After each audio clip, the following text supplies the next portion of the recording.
بسم اللہ الرحمن الرحیم ان الحمد للہ والصلاة والسلام علی رسول اللہ قال رسول اللہ صلی اللہ علیہ وسلم ان الحسن والحسین سیدا شباب اہل الجنہ۔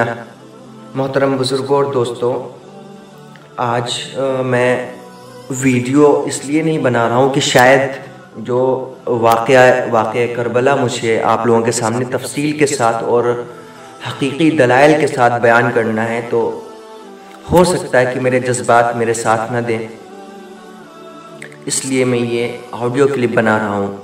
واقعہ کربلا بیان کرنے سے پہلے میں کچھ چیزیں آپ کو پہلے عرض کر دیتا ہوں جو بنیادی چیزیں ہیں۔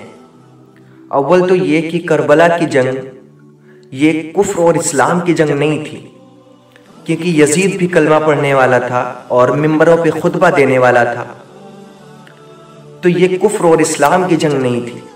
دوسری چیز یہ ہے کہ لوگ کربلا کی جنگ کو ایسا پیش کرتے ہیں لوگوں کے سامنے کہ جیسا لگتا ہے کہ بہت زیادہ حضرت حسین رضی اللہ تعالیٰ عنہ گڑ گڑائے ہوں گے، بھیک مانگی ہوگی کہ مجھے چھوڑ دیں۔ حالانکہ یہ شجاعت اور بہادری کا وہ قصہ ہے، وہ واقعہ ہے جس کو تاریخ اس دن کے بعد سے قیامت تک کبھی دوبارہ رقم نہیں کر سکتی۔ اور دوسری چیز یہ ہے کہ کچھ لوگ ہمارے ایسی روایتیں اس میں بیان کرتے ہیں جو اہل تشیع کی روایتیں ہیں، کوفیوں کی روایتیں ہیں۔ میں نے اپنی تحقیق کے مطابق جو روایتیں میں نے دیکھی ہیں، اس میں جو روایتیں ملتی ہیں کہ حضرت حسین رضی اللہ تعالیٰ عنہ کا سر جو ہے وہ نیزے کے اوپر قرآن پڑھ رہا تھا، یا اور بہت سی جو روایتیں اس کے اندر ملتی ہیں، وہ سب وہ روایتیں جو یا تو کوفیوں کی ہیں یا تو کوئی کسی صحیح سند سے ثابت نہیں ہے۔ یہ وہ روایتیں تھیں جن کو شیعہ حضرات بیان کرتے تھے، اور ان کو دیکھتے دیکھتے کہیں نہ کہیں علماء اہل سنت والجماعت بھی ان کے چکر میں آگے، اور ہم ان حدیثوں کو بیان کر کے ہم ان کی تائید کرتے ہیں۔ جو وہ 10 محرم کو جو وہ بےہودگیاں کرتے ہیں، الٹی سیدھی حرکتیں کرتے ہیں، ہم ان کو مضبوطی عطا کر رہے ہیں، ان کے غم کو ہم بڑھا رہے ہیں، جس کو وہ غم بتاتے ہیں اس کو ہم اور زیادہ کر رہے ہیں۔ اور تیسری چیز یہ ہے کہ ہم اس دن غم نہیں منا سکتے۔ علماء اہل سنت جتنے بھی ہیں وہ آپ کو اس کی اجازت نہیں دے سکتے، اور تاریخ بھی اس کی آپ کو اجازت نہیں دے سکتی۔ کیوں؟ وہ اس وجہ سے کہ کسی بھی انسان کی موت کے بعد یا اس کی شہادت کے بعد جو تعزیت کا مسئلہ ہے وہ ہمارے یہاں صرف 3 دن ہے۔ اس کے بعد سب سے بڑی چیز کہ شہید ہمارے یہاں وہ مردہ نہیں ہوتا ہے، وہ مرتا نہیں ہے۔ شہید کا مرتبہ اتنا زیادہ ہے کہ اس کا قطرہ گرنے سے پہلے اللہ اس کی مغفرت فرما دیتا ہے۔ تو شہادت تو ہمارے یہاں بہت مبارک چیز ہے، محرم ہمارے یہاں بہت مبارک مہینہ ہے، اس لیے ہم حسین والے نہیں، ہم واہ حسین والے ہیں۔ حضرت حسین رضی اللہ تعالیٰ عنہ کو جو شہادت ملی ہے، اس سے انہوں نے یہ تاریخ رقم کی ہے کہ ظلم کے خلاف اور ظالم کے خلاف کبھی اپنا سر نہیں جھکانا چاہیے۔ وہ شہادت ملی ہے، یہ بڑی مبارک چیز ہے۔ اور واقعہ کربلا کیوں پیش آیا، یہ واقعہ کیوں پیش آیا، حضرت حسین رضی اللہ تعالیٰ عنہ نے بیعت کیوں نہیں کی، یہ میں آپ کو بتاتا چلوں۔ یہ بات ہے اس وقت کی جب امیر معاویہ رضی اللہ تعالیٰ عنہ کی شہادت ہو گئی، ان کی موت ہو گئی، تو اس کے بعد جب یزید کے پاس خلافت آئی، تو یزید کو جو سب سے زیادہ کانٹا چبھ رہا تھا وہ یہی تھا کہ عبداللہ ابن عباس رضی اللہ تعالیٰ عنہ، عبداللہ بن زبیر رضی اللہ تعالیٰ عنہ، امام حسین رضی اللہ تعالیٰ عنہ، عبداللہ ابن عمر رضی اللہ تعالیٰ عنہ، یہ 4 لوگ اس کی بیعت نہیں کر رہے تھے۔ وجہ یہ تھی کہ یزید کا شراب پینے والا ہونا، یزید کا نالائق ہونا، بدتمیز ہونا اور عیاش ہونا، یہ تمام اہل عرب میں اور تمام اہل عراق میں، اہل کوفہ میں، ہر جگہ جو ہے وہ عام تھا کہ یزید کتنی عیاشیوں میں مبتلا ہے۔ تو ایسے انسان کو تمام مسلمانوں کی اقتداء سونپ دی جائے، ایسا ممکن نہیں تھا۔ اور یہ حضرات بڑے زیرک عالم تھے۔ جب یزید کا ولی عہد اس کی بیعت ہونی تھی، اس وقت بھی ان لوگوں نے منع کر دیا تھا۔ اس کے بعد سے جب حضرت امیر معاویہ رضی اللہ تعالیٰ عنہ کی وفات ہوئی، اس کے بعد انہوں نے اس کی اب جو خلاف جو بیعت کرنی تھی، وہ بیعت کرنی تھی اس کی خلافت کی، تو ان لوگوں نے منع کر دیا۔ تو جب منع کر دیا تو یزید نے ولید بن عتبہ جو اس وقت مدینے کا گورنر تھا، اس کو خط لکھا کہ آپ جائیں اور ان 4 سے میری بیعت لیں، اگر بیعت نہ کریں تو آپ سختی کریں۔ تو ولید بن عتبہ جو مدینے کا گورنر تھا وہ ان کے پاس گیا، اس نے ان سے بیعت کے لیے کہا، اور امام حسین رضی اللہ تعالیٰ عنہ کو کہا کہ آپ جو ہے چلیں اور آپ بیعت کریں چل کے، اور یہ دارالامارت میں لے گیا، جو دارالحکومت تھا وہاں لے کے گیا، اور اس نے امام حسین رضی اللہ تعالیٰ عنہ سے کہا کہ آپ کو بیعت کرنی ہوگی۔ تو جب امام حسین رضی اللہ تعالیٰ عنہ جا رہے تھے تو ان تینوں حضرات نے، عبداللہ ابن عباس، عبداللہ بن زبیر، عبداللہ بن عمر رضی اللہ عنہ مجمعین نے تقریباً 14 لوگوں کو نیزے دے کر امام حسین رضی اللہ تعالیٰ عنہ کے ساتھ بھیج دیا۔ اور جب امام حسین رضی اللہ تعالیٰ عنہ پہنچے دارالحکومت تو وہ باہر کھڑے تھے 14 لوگ، امام حسین رضی اللہ تعالیٰ عنہ اندر تشریف لے گئے۔ اس کے بعد ولید بن عتبہ نے کہا کہ آپ بیعت کریں، تو امام حسین رضی اللہ تعالیٰ عنہ نے یہ جواب دیا کہ میں خفیہ طور پہ بیعت نہیں کر سکتا، اگر بیعت لینی ہے تو تمام مجمع عام کے اندر میں بیعت کروں گا۔ اس کے بعد امام حسین رضی اللہ تعالیٰ عنہ اٹھے اور واپس لوٹنے لگے، تو وہاں ان کے ساتھ ولید بن عتبہ کے ساتھ عبد الملک بن مروان، یا بعض لوگوں نے مروان بن حکم بھی کہا، یہ موجود تھا۔ یہ ولید بن عتبہ سے پہلے مدینے کا گورنر رہ چکا تھا۔ اس نے ولید بن عتبہ سے کہا کہ اگر آج حسین چلا گیا تو اس کے بعد ہاتھ نہیں آئے گا، اس لیے اس سے یا تو بیعت لو یا اس کو یہیں قتل کر دو۔ تو امام حسین رضی اللہ تعالیٰ عنہ جلال میں آگے اور واپس پلٹے، کہا کیا کہا؟ تو جانتا نہیں ہم کون ہیں؟ ہم وہ ہیں جس کے گھر میں وحی اترتی تھی، ہم وہ ہیں جس کے گھر میں پورا قرآن نازل ہوا ہے۔ آج اگر تجھے پنجہ آزمائی کا اتنا ہی شوق ہے تو کر لیتے ہیں پنجہ آزمائی۔ اس کے بعد عبد الملک بن مروان، اور دوسری روایت کے مطابق مروان بن حکم، وہ خاموش ہو گیا۔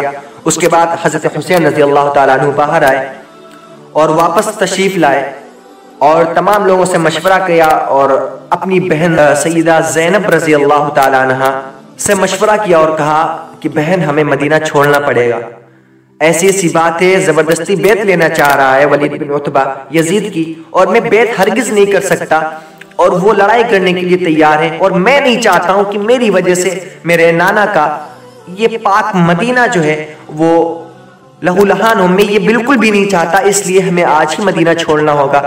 اس کے بعد امام حسین رضی اللہ تعالیٰ عنہ اور باقی حضرات مدینہ چھوڑ کے ہجرت کر کے مکہ تشریف لے گئے، اور 3 شعبان المعظم وہ تاریخ ہے جس دن امام حسین رضی اللہ تعالیٰ عنہ مکہ پہنچے۔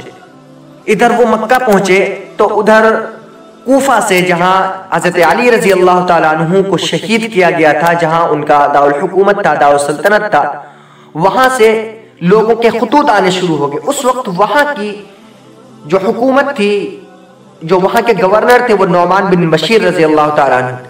نعمان بن بشیر وہ ایسی شخصیت ہے جن کو اہل بیت سے محبت بھی تھی اور اہل بیت سے بہت عقیدت رکھتے تھے۔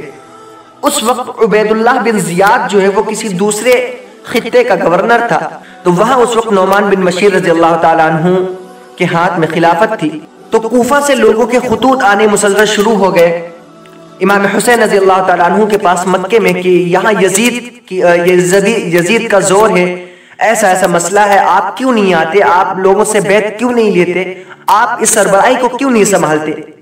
امام حسین رضی اللہ تعالیٰ عنہ کے اوپر اتنا پریشر بچ چکا تھا، اتنا زور آ چکا تھا کہ اس کے بعد اگر وہ مومنین کی قیادت نہیں کرتے تو اس کے علاوہ کوئی چارہ ان کے پاس نہیں تھا۔ اس لیے انہوں نے کہا چلو ٹھیک ہے، اور خطوط تھوڑے نہیں تھے بلکہ خطوط اتنے تھے کہ لوگوں نے فرمایا، روایت میں آتا کہ 3 بوریوں میں ان خطوط کو باندھ کر رکھا گیا، اتنے زیادہ خطوط آئے تھے۔ تو ظاہر ہے جب اتنا پریشر اوپر سے آئے گا لوگوں کی طرف سے، عوام کی طرف سے، تو ایک انسان کو جو کہ اس وقت سب سے زیادہ لائق تھے، کوئی نہ کوئی تو قدم اٹھانا ہی تھا۔ لیکن ادھر مدینے میں لوگ، جو مکے میں جو لوگ تھے، عبداللہ ابن عباس وغیرہ جو بھی ساتھی تھے، جو بھی شرکاء تھے، وہ منع کر رہے تھے کہ آپ کوفہ نہ جائیں، وہاں حالات خراب ہو سکتے ہیں۔ تو بہت زیادہ کہنے کے بعد امام حسین رضی اللہ تعالیٰ عنہ نے کہا چلو ٹھیک ہے، وہاں کوفہ کا جائزہ لینے کے لیے مسلم بن عقیل رضی اللہ تعالیٰ عنہ کو بھیجا کہ آپ جائیں اور وہاں کا مظاہرہ کریں، دیکھیں کہ وہاں کیا معاملہ ہے، اس کی آپ مجھے اطلاع دیں، پھر اسی حساب سے میں یہاں اقدامات کرتا ہوں۔ تو مسلم بن عقیل رضی اللہ تعالیٰ عنہ تشریف لے گئے کوفہ، نعمان بن بشیر رضی اللہ تعالیٰ عنہ سے ملاقات کی، تو وہاں پہلے دن تقریباً 17-18 ہزار لوگوں نے بیعت کی ہے مسلم بن عقیل رضی اللہ تعالیٰ عنہ کے ہاتھ پہ۔ اس کے بعد کل ملا کے 1-2 دن کے بعد 40,000 لوگوں نے کوفہ کی جامع مسجد میں جب جمع ہوئے تو 40,000 لوگ تھے جو بیعت کر چکے تھے، اور جب 40,000 لوگوں نے بیعت کر لی تو یہاں جو یزید کے جو چاہنے والے تھے، انہوں نے یزید کو خط لکھا کہ یہاں نعمان بن بشیر بڑی سستی اور کاہلی کے ساتھ کام کر رہے ہیں اور مسلم بن عقیل یہاں بیعت لے رہے ہیں۔ اس کے بعد انہوں نے، ابھی میں نے بتایا تھا کہ عبید اللہ بن زیاد جو کوفہ کے پاس ہی کسی دوسرے خطے کا گورنر تھا، تو یزید نے اس کو خط لکھا کہ ابھی جاؤ، ابھی فوراً میں تمہیں کوفہ کی ولایت سونپتا ہوں، ابھی جاؤ اور نعمان بن بشیر کو معزول کرو اور وہاں کی قیادت اپنے ہاتھ میں لو۔ تو وہ رات کے وقت چھپ کر کے، چادر پہن کر کے، چادر ڈال کر کے وہ کوفہ میں داخل ہوا اور وہاں کے جو سربراہ لوگ تھے، جو اپنے اپنے وفود کے جو سربراہ تھے، ان کو جمع کیا، کچھ کو سزائیں دی، کچھ کو اپنے گرفت میں لیا اور کچھ کو ڈرایا دھمکایا، اور اس کے بعد سب کی بیعت کو توڑوا دیا۔ جن لوگوں نے مسلم بن عقیل رضی اللہ تعالیٰ عنہ سے بیعت لی تھی، ان سب کی بیعت کو توڑوا دیا اور نعمان بن بشیر رضی اللہ تعالیٰ عنہ کو معزول کر دیا۔ تو اس کے دوسرے دن جب مسلم بن عقیل رضی اللہ تعالیٰ عنہ مغرب کی نماز پڑھانے کے لیے کھڑے ہوئے تو آپ کے پیچھے تقریباً 17-18 ہزار لوگ موجود تھے، ایک روایت میں 7,000، ایک میں 40,000، اور جب آپ نے سلام پھیرائے تو اس کے بعد آپ تنہا پائے گئے۔ اتنا خوف، اتنا ڈر بھر دیا گیا تھا کوفہ کے لوگوں کے دلوں میں کہ وہ ان تمام نے بیعت توڑ دی اور سارے کے سارے بھاگ گئے۔ اس کے بعد پر در در بھٹکے، لوگوں سے گزارشیں کی ہیں کہ آپ مجھے پناہ دے دیں، لیکن کوفہ میں کوئی ایک ایسا بندہ نہیں تھا جو مسلم بن عقیل رضی اللہ تعالیٰ عنہ کو پناہ دے سکے۔ جیسا کہ آج ہم حسین کے نام پہ دیکھ پکے تو ہم کھانے کو تیار ہیں، لیکن اگر حسین کے نام پہ سر کٹانے کی بات ہے تو ہم تیار نہیں ہیں۔ مسلم بن عقیل رضی اللہ تعالیٰ عنہ کو اسی دن عبید اللہ بن زیاد نے مینار پہ لٹکا دیا، مار کے ان کو شہید کیا اور سب سے اونچے مینار پہ لٹکا دیا۔ اور شہید ہونے سے پہلے جب انہوں نے دیکھا کہ 40,000 لوگ بیعت کر چکے تو انہوں نے امام حسین رضی اللہ تعالیٰ عنہ کے کہنے کے مطابق، وصیت کے مطابق خط لکھ دیا تھا کہ یہاں ماحول اچھا ہے، لوگ تیار ہیں، ہمارے ساتھ ہیں، آپ تشریف لے آئیں۔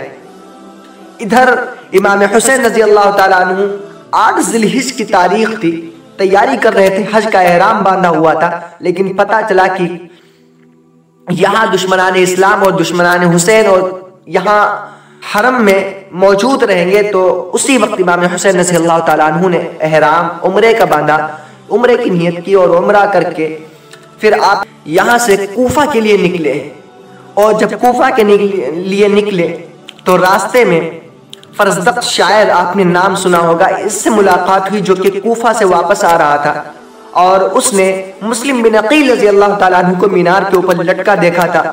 تو جب راستے میں آیا تو اس نے پوچھا کہ حضور آپ کہاں جا رہے ہیں؟ تو امام حسین رضی اللہ تعالیٰ عنہ نے واقعہ بتایا کہ میں کوفہ جا رہا ہوں، وہاں ایسا ایسا مسئلہ ہے۔ تو فرزدق شاعر نے کہا کہ میں ابھی آپ کے چچا زاد بھائی مسلم بن عقیل کو مینار کے اوپر لٹکا ہوا دیکھ کر آیا ہوں۔ دوستو سوچیں وہ کیا وقت ہوگا کہ جس چچا زاد بھائی کو، یہ آپ کو ایک چیز اور بتا دوں کہ مسلم بن عقیل رضی اللہ تعالیٰ عنہ یہ حضرت علی رضی اللہ تعالیٰ عنہ کے بھتیجے ہیں اور حضرت حسین رضی اللہ تعالیٰ عنہ کے چچا زاد بھائی۔ تو جس بھائی کو اپنے تحت بھیجا تھا کوفہ اپنا سربراہ بنا کر کے، تو بتائیں جب اس کی شہادت کی خبر سنی ہوگی تو دل پہ کیا گزری ہوگی۔ تو امام حسین رضی اللہ تعالیٰ عنہ نے فرزدق شاعر سے کہا کہ بتاؤ میرا بھائی کسی کے سامنے سر جھکا کے تو نہیں مرا؟ کہا نہیں، وہ مینار کے اوپر لٹکا ہوا تھا۔ کہا اللہ کا شکر ہے۔ تو جو بھی شرکا ساتھ میں تھے، اور لوگ کہتے ہیں کہ صحابہ نے ساتھ نہیں دیا، تو یہ 72 لوگوں کا قافلہ جو جا رہا تھا، اس میں صرف 21 لوگ تھے جو اہل بیت سے تھے، باقی سب صحابہ کے بچے تھے، صحابہ تھے۔ کون کہتا ہے کہ صحابہ نے ساتھ نہیں دیا؟ 72 میں سے باقی کہاں سے آئے سب؟ تو جتنے بھی شرکا تھے سب نے کہا کہ حضور حالات ٹھیک نہیں ہیں، ہم واپس لوٹتے ہیں، آپ اگر وہاں جائیں گے تو آپ کے ساتھ ایسا ایسا معاملہ پیش ہو سکتا ہے، کیونکہ حضرت حسین رضی اللہ تعالیٰ عنہ کی شہادت کی خبر تمام مدینے میں عام تھی۔ کیوں؟ ایک دن حضور صلی اللہ علیہ وسلم کے پاس حضرت جبریل علیہ السلام آئے اور فرمایا کہ جب آپ صلی اللہ علیہ وسلم حضرت حسین رضی اللہ تعالیٰ عنہ کو پیار کر رہے تھے تو فرمایا اللہ کے رسول، آپ جس کو اتنا زیادہ چاہتے ہیں، آپ ہی کی امت ایک دن اس کا سر اپنے ہاتھوں سے الگ کرے گی۔ ام المؤمنین ام سلمہ رضی اللہ تعالیٰ عنہ فرماتی ہے کہ میں نے خواب میں دیکھا کہ اللہ کے رسول نے ایک بار مجھے ایک شیشی دی تھی۔ خواب میں دیکھا کہ اللہ کے رسول کے بال بکھرے ہوئے ہیں اور ہاتھ میں ایک شیشی ہے۔ تو میں نے پوچھا یہ کیا ہے؟ تو اللہ کے رسول نے فرمایا کہ میں قتل گاہ حسین سے آ رہا ہوں، اور یہ جو ہے یہ اسی میدان کی مٹی ہے جو بہت جلد حضرت حسین رضی اللہ تعالیٰ عنہ کے خون سے لال ہونے والی ہے۔ ام سلمہ رضی اللہ تعالیٰ عنہ فرماتے کہ جب میں اٹھی اور وہ شیشی جہاں پہ میں نے رکھی تو میں نے اس شیشی میں دیکھا کہ وہ مٹی خون بن چکی تھی۔ تو یہ شہادت تو سبھی کے ذہنوں میں عام تھی کہ حضرت حسین رضی اللہ تعالیٰ عنہ کی شہادت تو پکی ہے، کیونکہ اللہ کے رسول نے اس کے بارے میں پہلے ہی پیشن گوئی کی ہوئی تھی۔ اس کے بعد امام حسین رضی اللہ تعالیٰ عنہ سے ان کی بہن سیدہ زینب رضی اللہ تعالیٰ عنہ، سیدہ زینب نے کہا کہ بھیا ہم کیوں وہاں جا رہے ہیں، آپ کیوں وہاں جا رہے ہیں، آپ کی جان کو خطرہ ہے، ایسا مسئلہ ہو جائے گا، ہم کچھ زیادہ لوگ نہیں ہیں، وہاں بہت زیادہ لوگ ہیں۔ امام حسین رضی اللہ تعالیٰ عنہ نے ایک روایت میں آیا کہ اپنا خواب ذکر کیا اور لوگوں سے کہا کہ اے لوگوں وَلَكُمْ فِيهَا أُسْوَةٌ، اس میں تمہارے لیے ایک نمونہ ہے کہ میں رات میں جب سویا تو اللہ کے رسول صلی اللہ علیہ وسلم کی زیارت ہوئی، اللہ کے رسول نے کہا حسین اگر آج پیچھے ہٹ گئے تو قیامت تک لوگ ظلم کے خلاف کھڑے ہونے سے ڈریں گے، کوئی ظلم کے خلاف کھڑا نہیں ہوگا، آج آپ کو کھڑا ہونا پڑے گا تاکہ آنے والی نسلیں، آنے والے لوگ اس ظلم کے خلاف کھڑے ہو سکیں۔ ایک بلیغ خطبہ دیا، اس کے بعد حسین رضی اللہ تعالیٰ عنہ آگے بڑھے۔ آگے بڑھتے ہیں تو ایک نام آپ کو میں بتاتا ہوں، حر۔ عجیب نام ہے کہ اس نام کو پہلے تو لوگ کوستے تھے، اس کے بعد اسی نام کے ساتھ پھر رضی اللہ تعالیٰ عنہ لگاتے ہیں۔ حر بن یزید نام ہے اس بندے کا، اس نے محاصرہ کیا حضرت حسین رضی اللہ تعالیٰ عنہ کا اور کہا کہ ہمیں حکم ملا کہ ہم آپ کو آگے جانے سے روکیں۔ تو میں امام حسین رضی اللہ تعالیٰ عنہ کہا نہیں ہم نہیں مانتے۔ اس نے کہا یا تو آپ بیعت کریں یا واپس لوٹ جائیں۔ آپ نے کہا نہیں آپ تھوڑا آگے بڑھے۔ اس نے پھر آپ کو روکا، حر بن یزید پھر روکا انہوں نے، تو آپ نے کہا ہم بیعت نہیں کریں گے۔ پھر آپ آگے بڑھے، تیسری مرتبہ اس نے جب روکا تو آپ نے پوچھا یہ مقام کون سا ہے؟ تو جواب ملا کہ یہ زمین جس کا نام کرب و بلا ہے، اس کو ہم کربلا بولتے ہیں نا، کربلا، کرب و بلا اس کا نام ہے۔ آپ نے کہا ہم یہی خیمہ لگائیں گے۔ آپ وہاں پہنچے ہیں 2 محرم کو، اس کے بعد 7 محرم تک آپ وہاں رہے ہیں، اور حر بن یزید نے آپ کو بہت منانے کی کوشش کی کہ آپ جو ہے یزید کی بیعت کر لیں، اس میں فائدہ ہے اہل بیعت کا اور آپ کا فائدہ ہے، لیکن آپ نے نہیں مانا۔ اس کے بعد ادھر سے حر بن یزید نے جب خط بھیجا کہ یہ بیعت کرنے کو تیار نہیں ہے، تو عبید اللہ بن زیاد نے ادھر سے عمر بن سعد کو 10,000 آدمی دے کر بھیجے اور خبر بھجوائی کہ ان کا کھانا اور پانی سب بند کر دو۔ تو 7 محرم کو ان کا کھانا اور پانی بند کیا گیا۔ عبداللہ بن زیاد نے عمر بن سعد کو 10,000 لشکر دے کر بھیجا ہے، اس کو بہت ساری لالچ دی۔ عمر بن سعد تیار نہیں تھا لڑائی کرنے کے لیے حسین رضی اللہ تعالیٰ عنہ کے مقابلے میں آنے کے لیے، لیکن اس نے اس کو بہت عبداللہ بن زیاد نے ان کو بہت لالچ دی اور مقابلے میں بھیج دیا۔ اس کے بعد 7 کو آپ کا پانی بند کیا گیا، 3 دن تک پانی بند رہا۔ 9 محرم کو عمر بن سعد نے اور آدمی بلوائے ہیں، تو شمر ایک نام ملتا ہے، وہ 12,000 کا لشکر اپنے ساتھ لے کر کے آیا، اور 12,000 کا لشکر لے کر کے آیا تو 9 تاریخ کی رات کو انہوں نے جنگ کا اعلان کرنے کے لیے کہا کہ آ جاؤ ہم جنگ کرتے ہیں۔ تو امام حسین رضی اللہ تعالیٰ عنہ نے کہا مجھے ایک رات کا موقع دو، میں اپنے اللہ کے حضور پیش ہونا چاہتا ہوں، عبادت کرنا چاہتا ہوں۔ رات میں آپ نے خوب عبادت کی اور تہجد کے وقت اپنے تمام شرکاء سے کہا کہ یہ میری اور یزید کی جنگ، آپ میں سے جو جانا چاہتا ہے وہ چلا جائے، اور اپنی بہن سیدہ زینب کو وصیت کی کہ سب لوگ صبر سے کام لیں اور اللہ پہ بھروسہ رکھیں۔ اپنے بیٹے امام زین العابدین رضی اللہ تعالیٰ عنہ جو بیمار تھے ان کو وصیت کی کہ آپ کو ان تمام جو مقدرات اسلام جتنے بھی ہیں ان کی آپ کو حفاظت کرنی، اور جب کہا کہ آپ میں سے جو چاہے وہ جا سکتا ہے، یہ ہماری جنگ نہیں، تو مسلم بن اوس شاہ نے کہا کہ حضور ہم جائیں تو کہاں جائیں؟ حبیب بن مظاہر جو 70 سال کا بوڑھا ہے اس نے کہا حضور ہم جائیں تو کہاں جائیں؟ ہم آپ کے ساتھ آئے تھے اور اگر شہید ہوں گے مریں گے تو آپ کے ساتھ مریں گے۔ 70 سال کا بوڑھا حبیب بن مظاہر۔ اس کے بعد جب 9-10 محرم کی صبح ہوئی ہے تو آپ کی بیٹی نے جس کا نام سکینہ ہے اس نے کہا مجھ سے اپنے بھائی کی پیاس دیکھی نہیں جا رہی۔ حضرت حسین رضی اللہ تعالیٰ عنہ سے تمام ان کی اولادیں جو ہیں وہ پانی کے لیے کہہ رہی ہیں حضور مجھے پیاس لگی ہے، روح پیاس سے بلک رہے ہیں، تڑپ رہے ہیں۔ امام حسین رضی اللہ تعالیٰ عنہ نے اپنے چھوٹے بیٹے علی اصغر 6 مہینے کے ان کو اٹھایا اور دریائے فرات کے کنارے لے گئے اور لوگوں سے کہا لوگوں تمہاری دشمنی مجھ سے ہے, تمہارا مقابلہ مجھ سے, اس بچے کو تو پانی پلانے دو.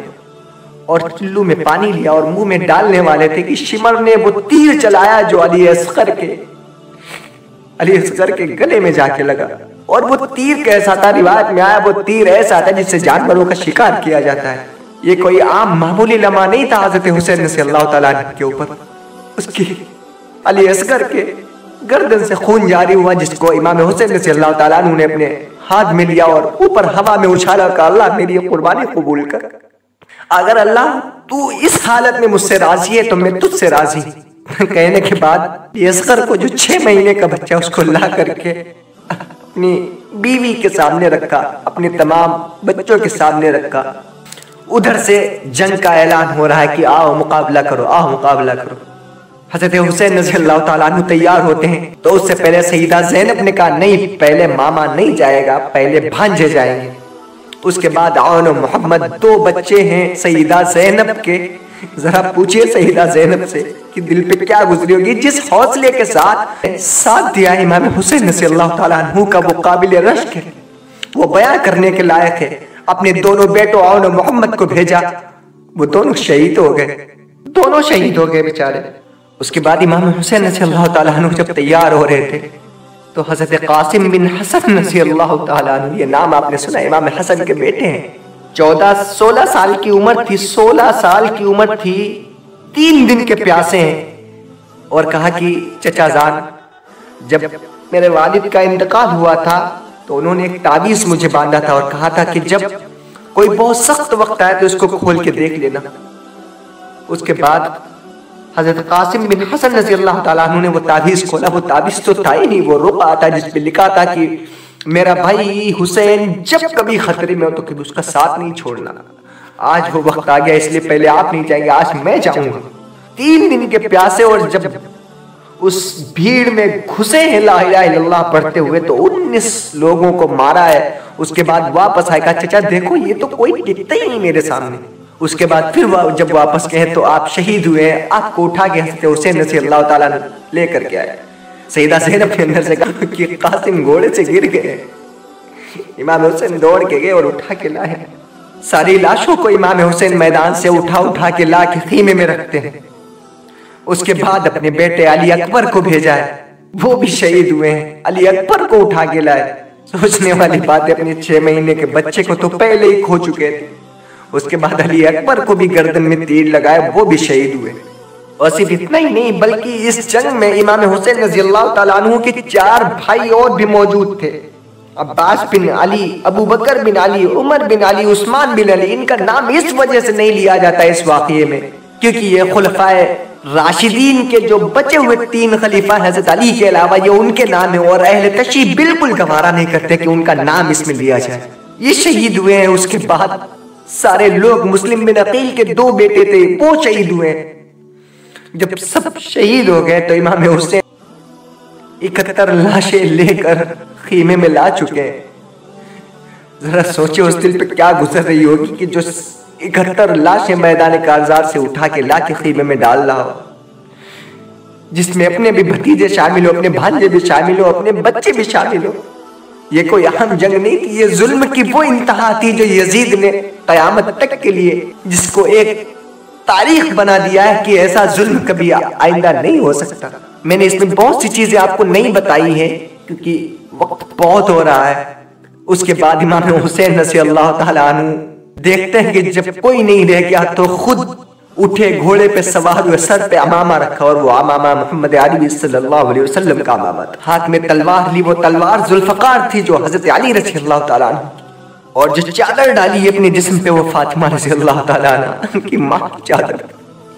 امامہ نانے کا, تلوار باپ اور چادر ماں کی. اس کے بعد سیدہ زینب کو مخاطب کرتے ہوئے کہا کہ زینب میری بہن, یہ پورا مجمع اور جتنی یہ مقدرات اسلامی ہیں یہ تمام تمہارے ذمے. یہ جتنی عورتیں, جتنے بچے ہیں, ان سب کی بات ٹور تمہارے ہاتھ میں, اور میں اللہ کے حوالے. اتنا کہہ کر کے جب چلے ہیں تو روایت میں آتا کہ 4 گھنٹے امام حسین رضی اللہ تعالیٰ عنہ نے لڑائی کی, 4 گھنٹے تلوار چلائی.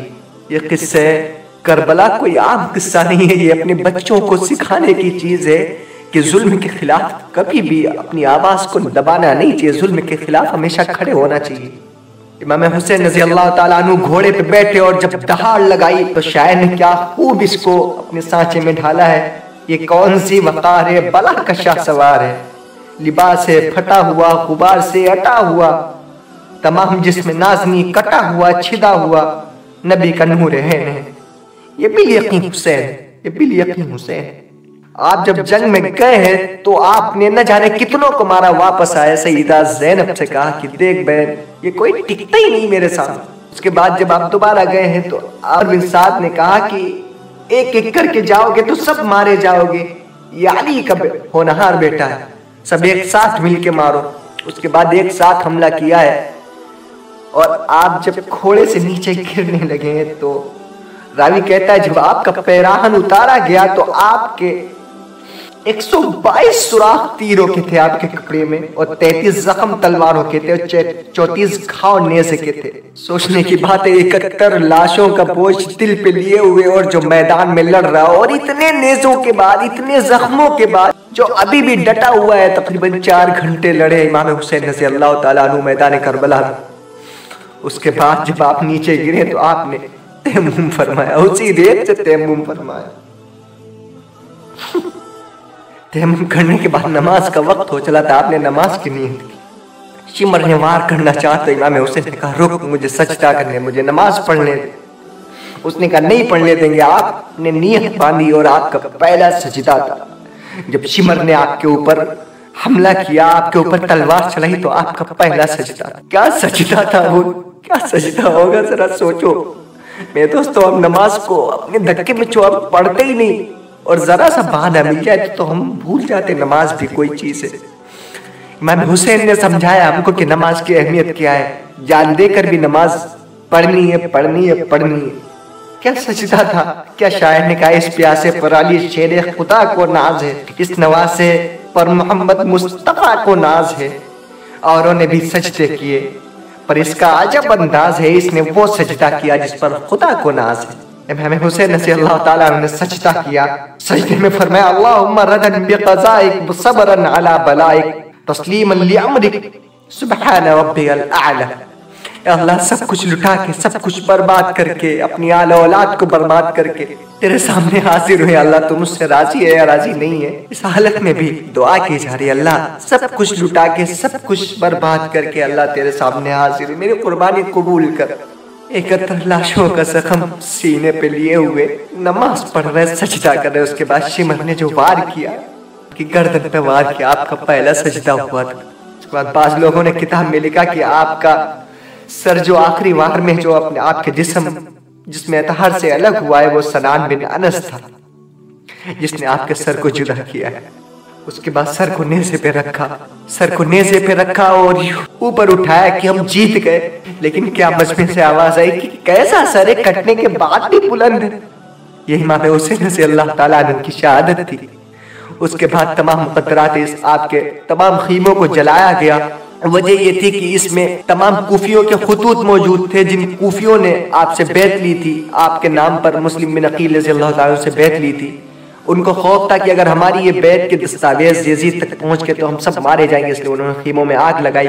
اور جو عورتیں بچی ہوئی تھیں، سیدہ بنت زینب رضی اللہ تعالیٰ عنہا تھی، شہر بانو تھیں جو آپ کی بیوی تھیں، جو بادشاہ یزدجر کی بیٹی تھیں، جو غلام بن کے آئی تھیں، جن کا نکاح حضرت عمر رضی اللہ تعالیٰ عنہ نے حسین رضی اللہ تعالیٰ عنہ سے کروایا تھا، انہی کے بیٹے ہیں امام زین العابدین رضی اللہ تعالیٰ عنہ۔